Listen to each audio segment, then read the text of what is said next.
Right, ప్రస్తుతం assembly సమావేశాల్లో నారా లోకేష్ మాట్లాడుతున్నారు. లైవ్ చూద్దాం. మాట్లాడటం చాలా ఇష్టం సార్. ఒకరోజు ఒక ఆత్మతో మాట్లాడతారు, పొద్దునొచ్చి ఐబీ అంటారు అధ్యక్ష. మళ్ళీ దాని తర్వాత ఒకరోజు స్టోఫల్ అంటారు, ఒకరోజు సిబిఎస్ఈ అంటారు. 3 లెటర్స్ డిస్కస్. మొదటిది ఐబీ స్కూల్ పెట్టారా లేదు, కానీ ఐబీ దగ్గర నుంచి ఒక రిపోర్ట్ తెప్పించేదానికి 5 కోట్ల రూపాయలు ఖర్చు పెట్టారు అధ్యక్ష. 5 కోట్ల రూపాయలు ఒక రిపోర్ట్ కోసం. అది అలానే టోఫల్ ఏమైనా అమలు చేశారా? చేయలేదు. ఇంకా సిబిఎస్ఈ మోడల్ ఆఫ్ ఎగ్జామినేషన్ అధ్యక్ష. ఇది సిబిఎస్ఈ మోడల్ ఆఫ్ ఎగ్జామినేషన్. నేను సిబిఎస్ఈ స్టూడెంట్ని అధ్యక్ష. 10th క్లాస్ పరీక్షలు అంటే మాకు యూనిట్ టెస్టుల నుంచి సెమీఫైనల్స్, ప్రీ ఫైనల్స్, మాక్ ఫైనల్స్, దెన్ ఫైనల్కి వెళ్తాం అధ్యక్ష. ఇది ఏదీ జరగకుండా, ఉపాధ్యాయుల్ని ప్రిపేర్ చేయకుండా సింపుల్గా సిబిఎస్ఈ మోడల్ ఆఫ్ ఎగ్జామ్స్ అనేసారు అధ్యక్ష. ఓకే, 10th క్లాస్లో చేశారు సరే, 9th క్లాస్లో మోడల్ తీసుకొచ్చారా? ఎందుకంటే మన ఫార్మాట్కి ఆ ఫార్మాట్కి తాడు తీసుకురాలి. నేను భయపడి ఇమీడియట్గా మాక్ ఎగ్జామ్ పెట్టమని చెప్పాను. పెడితే 90% మంది పిల్లలు ఏదో ఒక ఎగ్జామ్లో ఏదో ఒక సబ్జెక్ట్లో ఫెయిల్ అయ్యారు. నేను ఎక్కడ భయపడానంటే ప్రత్యేకంగా మహిళలు ఫెయిల్ అవుతే, ఆడబిడ్డలు ఫెయిల్ అవుతే ఇంట్లో పెళ్లి చేస్తారని భయపడతాను. సోషల్ ఇష్యూస్ వస్తాయి ఊర్లో. అందుకే నేనేం చెప్పండి అధికారులకి, CBSE model of examination will postpone by 3 years. ఉపాధ్యాయుల్ని రెడీ చేద్దాం, పిల్లల్ని ప్రిపేర్ చేద్దాం, తల్లిదండ్రులు కూడా ఈ ఎగ్జామ్ వల్ల ఏమేమి జరగకపోతే వాళ్ళకి ఇంటిమేట్ చేసి రాబోయే 3 సంవత్సరాల్లో ఈ మోడల్కి స్విచ్ అవుదాం అని నేను చెప్తాను జరిగింది అధ్యక్ష. ఇంకా అధ్యక్ష, స్కూల్ ఇన్ఫ్రా గురించి కూడా గౌరవ సభ్యులు అడిగారు. జియో 117కి ఆల్టర్నేటివ్ రెడీ అయిన తర్వాత మన ఫస్ట్ ఐడియా వస్తుంది అధ్యక్ష. మేము బలంగా నమ్మేది 1 class 1 teacher మోడల్. నేను విద్యాశాఖ మంత్రిగా నాకు బాధ్యతలు ఇస్తున్నారని టీవీ స్క్రోలింగ్ వచ్చినప్పుడు నాకు గౌరవ మున్సిపల్ అడ్మినిస్ట్రేషన్ శాఖ మంత్రి నారాయణ గారు నాకు ఫోన్ చేసి, లోకేష్, నేను మున్సిపల్ స్కూల్స్ నా కింద ఉండేది గతంలో, అప్పుడు నేను 1 class 1 teacher పెట్టా, దానివల్ల అద్భుతమైన రిజల్ట్స్ వచ్చినాయి. నువ్వు ఏ సంస్కరణ తీసుకొచ్చినా రాపోయినా పర్వాలేదు, ఇదొక్కటి చేయి, విద్యా వ్యవస్థ చాలా మార్పు వస్తుందని నాకు చెప్పిన వ్యక్తి నారాయణ సార్. గౌరవ అంటే ఎందుకు చెప్తానంటే ప్రజలు కూడా ఒకటి గమనించాలి అధ్యక్ష.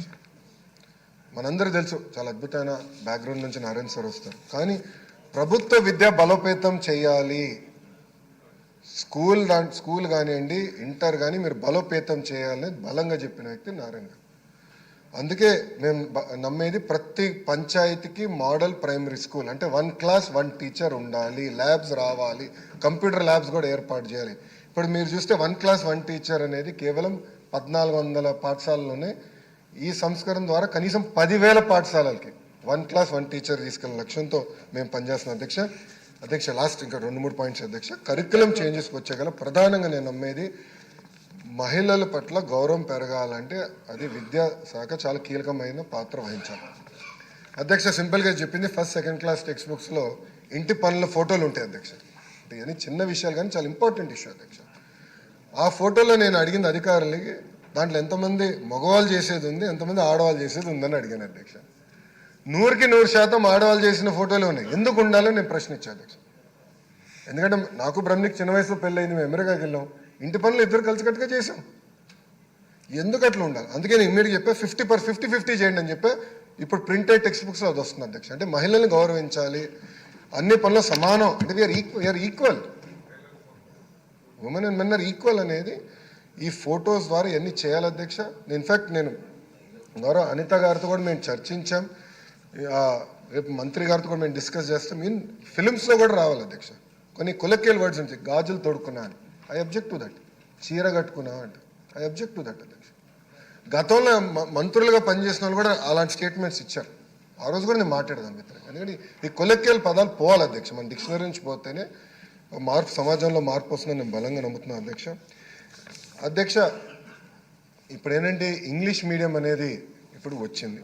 మీరు అన్నట్టు ఉపాధ్యాయులు అనేక ఇబ్బందులు పడుతున్నారు. సో ఉపాధ్యాయులు అనేక ఇబ్బందులు పడుతున్నారు కనుక వాళ్ళు కూడా టీచర్ ట్రైనింగ్ చేసి, ఇప్పుడు మీరు చూస్తే టెక్స్ట్ బుక్స్లో 2 ఇస్తున్నాం, ఇంగ్లీష్, తెలుగు ఉంది. సో పిల్లలు కూడా అర్థం చేసుకోగలుగుతారు, ఇబ్బంది లేకుండా ఉండాలని లక్ష్యంతో మన ప్రభుత్వం పనిచేస్తుంది. అంతేకాకుండా మీరు అన్నట్టు ఎయిడెడ్ వ్యవస్థ అంత అస్తవ్యస్తంగా ఉంది, గందరగోళంగా ఉంది. గతంలో ఒక పాలసీ తీసుకొచ్చారు, మళ్ళీ ఆ పాలసీకి 3 ఆప్షన్స్ ఇచ్చారు, అంత గందరగోళంగా ఉంది.